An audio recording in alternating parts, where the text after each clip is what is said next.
All right, guys, Anthony Distributor Service, make another video here on, this is Rhett's. It's for, he does work on these trucks. It's a cash and carry set of heads. I wish I had, Tanner took pictures of this before we took them apart. They were horrible. Ridiculously horrible. I mean, all this crap was full. Everything was horribly nasty. Now, here you go. Here. Let's see. Look at the seats. Look how rusted that is. Now, there are some cracks in these, but now a lot of you guys might just flame the hell out of me from being online and all that, but I have never seen a cross-contamination issue because of cracks in a 6-liter or 6.4 head. Everybody might say, oh goddamn no, oh god, but a lot of heads have been sold because of cracks that honestly, whatever. I mean, if it's real bad, yeah, but I have experimented with cracked heads, and I've got ones running right now out in the field with fairly decent sized cracks, no issues. So, you know, I mean, granted, there's big enough crack that is too big, but when there are little cracks, one thing that worries me, I'm going somewhere with this. Let me see, let me show you one. I forgot to turn the damn light on the camera before I started it, and it won't let me. I don't know if that's a crack right there. Let me focus. Where is it? We haven't cleaned it yet, so you can really see it when it's clean. Right here. Let's see, little bitty one right there, which you can barely see. But what I'm getting at with this is I really freaking hate putting seats in heads that have cracks on them. Because if it's already cracked, if you take a chance, once you start cutting that seat out, it's game over. You're done. You can't not cut the seat in to gamble if you're going to cut all of the crack out. If you can't cut all of the crack out by putting the seats, I mean, we could get some big monster freaking seats and put them in there. But if what I'm getting at is the amount of material it's going to take to clean this up, I'm just going to have to chuck it up and cut it and see how deep the recession has to be to clean this up. If it gets too deep, I mean, there's a couple of options we can do. If it gets too deep, we might have to get some shorter push tubes, shorter push rods to allow for it to go down. That'll keep me from putting seats in. Or we can go ahead and put seats in it. You know, it's kind of like a caution to the wind type thing. The cracks will make themselves evident when I start cutting. There's a little crack right there. See it? Right there. See that? Doesn't look like that one goes. It might go a little past the seat. The seat cuts a little bit of that out. I'd probably go to about, I don't know, probably there if I cut the seats out, but it's just risky. It's when they're this freaking nasty. I don't know. I mean, we're gonna have to see how much it takes to clean that up, but that's almost like sandpaper. It's so rusted and so nasty. Valves are the same way. I mean, look at that. You can tell these were sitting outside, and we actually soaked these heads in vinegar for days. Was really freaking worried about the coolant ports. All the other stuff, whatever, we can clean all that up. Inside the coolant ports, I'm thinking about the oil cooler. So, but then, you know, hindsight too, I was wondering how well this is going to clean up. So it might be a non-issue. I might be able to clean it up and it be all good. Who knows? I don't know, but just, it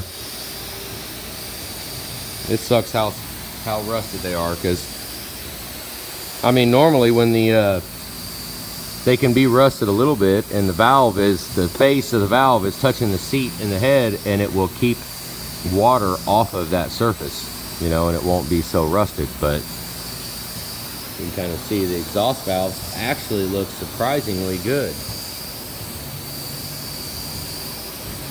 They look pretty good, but the rust on here, these are all trash. We've got 5 good ones. You can see the rust on the actual. I mean, we're just okay. We'll just say it. I guess this person's customer is on a budget. Did not want to go too crazy, but I mean, I wouldn't be opposed. The only thing that sucks is we're in for some cleaning now. We got some cleaning time, and I did, probably my fault, I did go ahead and put guides in it. So it does have guides. I haven't sized them yet, but we're gonna do that here in a minute. But I mean, if we have to cut too much out, I don't know. I mean, it almost warrants replacement. I mean, you can see on the fire ring right here how the rust pitting, well, I have to cut all that out. I mean, a lot of this, some of the rust pitting we can live with, but when it's going around the coolant port right there, I want that all clean. You know, around the bolt, around there, it's not that big of a deal, but I do want it around the coolant port and around the fire ring when we surface it. So it might just be a double-edged sword here. We have to sink the valve so far down in there to clean the seats up, and then we're going to have to surface it so much to do it. We're just going to have to check our stem heights and go from there and see what we have to do, because we don't want to make the valve train too tight, because the more you sink the valve, the more it tightens up the valve train. I mean, a perfect fix would just be shorter push tubes, you know, but there are 32 of them, and knock about 10 thousandths off of the 6.4 push tubes. Maybe have Manton make some, who knows. But you know, it is what it is. We'll I thought I would show this real quick though. I mean, you can see, let's see, let me look this up. You can see the rust pitting where they've been sitting outside. I mean, these are cleaned enough, ready for machining. I mean, if that's any indication, that's what the entire head looked like everywhere. The entire head looked like that. And I actually got, it might be a little freaking crazy, but I got a barrel of vinegar right there. It's full of vinegar, and that works freaking wonders for removing rust. It's freaking raining outside.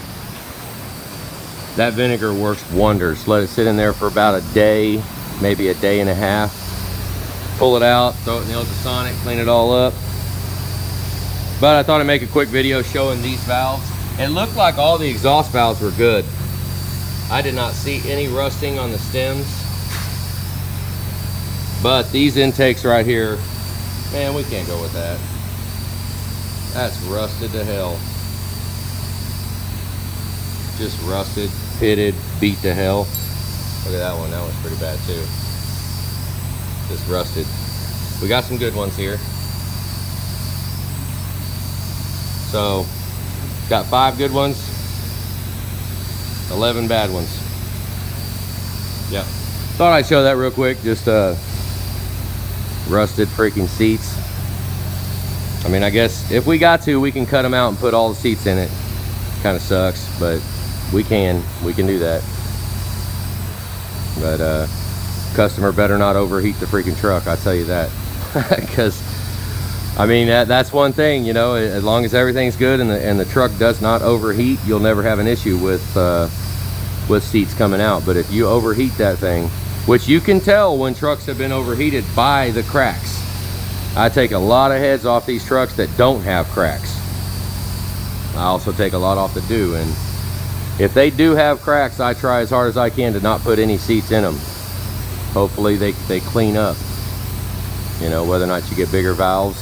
I mean, whatever we got to do, but you know, we